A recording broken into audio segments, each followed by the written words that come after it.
Hi, welcome to lesson 2, variability in samples, and the big thing that we're going to do today is the different sampling techniques. The task here that we did in class was to arrange into groups of 5, and so we're just going to talk about what that task was and what the point of that was. So everyone was to write on a scrap piece of paper, what's the answer to your favorite subject or course? And so what we did was, in the class, we had students arranged into groups of 5 or groups of 4 or groups of 6. And then I just collected these pieces of paper from each group. And so what I did was, taking each sample independently, each group of 5 independently, I made conclusions based on what happened. So there'd be a group that would say, I would say 75% of students in the school enjoy fitness as their favorite subject. Or have fitness as their favorite subject. Or I'd say 50% of the school has biology as their favorite subject. And so going in this way, what this does is it just shows you pretty bad sampling methods. Like, it can't take a group of 5 students in a class to represent the entire school. And that was the point of that. So the question is, how could we better sample the students at our school to find out what the favorite subjects are at the school? And so there's a bunch of ways we can do that, but the point is to make sure that the opinions of the school are represented.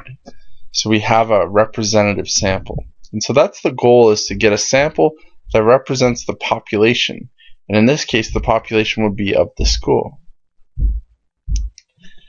So I would encourage you at this time to actually go on to UGCloud in D2L. There's an interactive tool that I posted right up front in the news, and it's just depending on where you're reading this. If this is an e-learning course, it's going to be right with this video, and like a link beside it. And so, however you get to that interactive tool, I encourage you to go through that.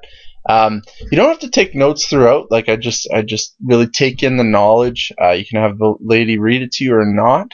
And then afterwards, there's actually a summary page that you could print the definitions for them and just to actually read them. And you can actually copy them down there if you'd like, or you can use the snipping tool and print and put them somewhere you can print them so that you have them. And then I'd encourage you to go through the practice. Just there's some math involved there. But the most important stuff is just to make sure that you understand what the sampling methods are. And so, just to talk about them, the concept of population is the people that you want to study. So the demographic trait, stated as specifically as you want it to be, that you're being studied. So we're saying, like, maybe it's the population of a school. It could be all males aged 20 to 30. It could be all males in Orangeville aged 20 to 30, however you see it. The sample is a segment of that population, or sorry, a selection from that population that should represent the population. And so it won't always perfectly, and we will talk about that in the coming lessons, but it should represent the population. A simple random sample is something where each member of the population is just as equally likely to be sampled. It's a very difficult thing to do, but a very effective way of sampling, because you make sure that if it goes by the law of large numbers, as long as your sample is big enough, you should have the different voices represented proportionally, which is what you want. That's a representative sample. A systematic random sample is similar to a simple random sample. It's just that there's some kind of way to order the people, and so usually it's alphabetically, and we would take every 10th person or every 20th person, depending on how many people we want to sample. A stratified random sample is where you have the population put off into groups. These groups are generally larger than the cluster sample, so they could be large, broad demographic groups, and then we take a random sample from each one of those. And so if we're doing this in our school and we've got the stratas being the grades, 9, 10, 11, 12, we would take a certain percentage from each one of them. So we might, if we want to take 20% of the school, we would take 20% of each group, and so that would allow us to do a proportional amount too. So if there's a big, all that means is if there's a bigger group, it's a bigger sample. Smaller group, smaller sample. Cluster random sample. So this is again like the population is divided into groups. There could be a lot more groups because the thing is you're going to randomly pick those groups, and then you're going to sample everybody in the group. So we wouldn't say that the grades are clusters because if we randomly picked 2 of those, we got half the school. So we could say classrooms or homeroom classes are the clusters, and then we randomly pick a bunch of classes and we survey everybody in the class.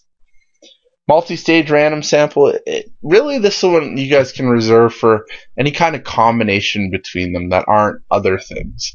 But the traditional multi-stage would be like a hierarchical sample. So you have people,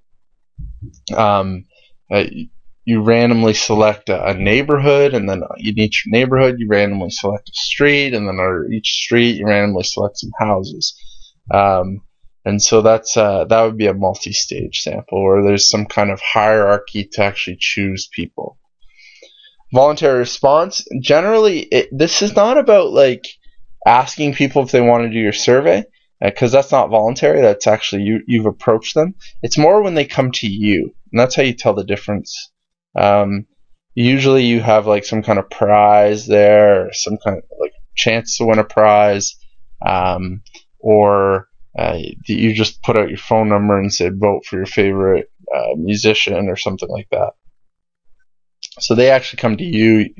There's no pressure for them to actually do it, except for what they've heard. And so if we want to sample the school voluntary, we'll put on the announcements, come to room 607 at lunch for a chance to win this and take a survey. Convenience sample is probably the easiest one to understand. It's just that we're taking who's convenient to us. So you may be surveying your friends, you're surveying the people you work with, or surveying customers at your work location. What's most convenient to you? For me as a teacher, it'd be if I surveyed my students versus like other people in the school. Okay. So make sure you do that practice from the interactive tool, and there's some questions to think through and look through from the textbook. It's important to go through these ones just to see what different kind of things you could be asked, and just to kind of make sure that you can put together thoughts regarding each of these sampling methods.